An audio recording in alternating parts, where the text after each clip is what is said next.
Now, here's Joe Crowley on a very unusual form of health insurance, which sounds far-fetched but could be a lifesaver. In this space-age facility, state-of-the-art storage units are stocked with what for years was considered clinical waste. These vast tanks contain the blood of over 50,000 umbilical cords. It's stored here by the baby's relatives, anxious to ensure their families against certain types of illness. The blood from umbilical cords is full of stem cells, which are unique in their ability to replace and regenerate diseased or damaged cells throughout the whole of our life. By storing your child's, you can ensure they have a perfect match should they need them in the future. Leon's mum, Alex, heard about cord blood storage when giving birth. She hoped that if she paid to save the blood from Leon's umbilical cord, it might one day be able to help treat illnesses that he or his family might develop. Well, my family is really important to me, so you know, if I can look after them, protect them and guard against any issues health-wise that they'd have in the future by doing this, then obviously I'll do it, which is what I have done.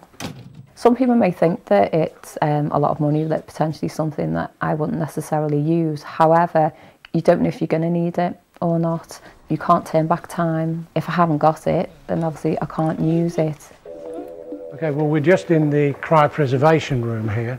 This is where we store all of our samples. In these huge tanks? In these large tanks. Roger Dainty is director of one of the country's leading cord banks. He's hugely excited about the endless possibilities stem cells already have and may have in the future. There's about 85 diseases which are recorded as treatable with stem cells. And I think you'll see more and more. There's going to be a trial coming out with cerebral palsy with some very, very interesting positive results. And also type 1 diabetes is another area which has been attacked by stem cells. Why do people want to freeze their own cord blood? If it's stored with a private bank, then there's a perfect match for the baby and a very, very high probability it will match for any other siblings and indeed the parents and possibly the grandparents. So how much does this process cost? In round figures it's £1,500 and that includes the collection, all of the tests and storage for 25 years. In another 5 years we'll probably offer 30 years storage. So it's a kind of biomedical insurance. It's better to have a sample and not need it than to need a sample and not have it. Well, clearly they're very excited here about the potential for further stem cell treatments in the future. And why not? It could be big business. But what if you don't have the £1,500 needed to store the blood from your umbilical cord right here? Leicester is one of a small group of NHS hospitals that have also recently started collecting cord blood.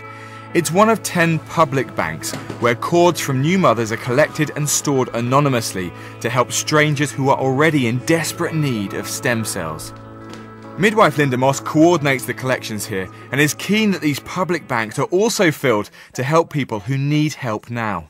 Up to now, the cord blood stocks in this country have been quite small. At the moment, 80% of cord blood transplants come from abroad. Our aim is to collect enough so that we are actually providing at least 80% of what's needed. The numbers donating are still quite small, though growing all the time. Mother-to-be Tina is due today and has agreed to donate her baby's umbilical cord blood to the programme.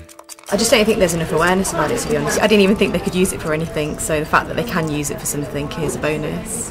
Yeah, it seemed natural. There wasn't much of a decision to make. No. It's been a really easy decision, actually. Has it? Yeah. It's so simple to do and it's going to help, hopefully, somebody out there. For people with illnesses like leukemia, stem cells from umbilical cords can offer the last hope. 7-year-old Sorrel Mason was diagnosed with leukemia aged just 21 months old. After chemotherapy failed, her doctors searched for cord blood to try and regenerate her cells and cure her. But they couldn't find any suitable donations in either the UK or even Europe. Eventually, they found a match in Japan.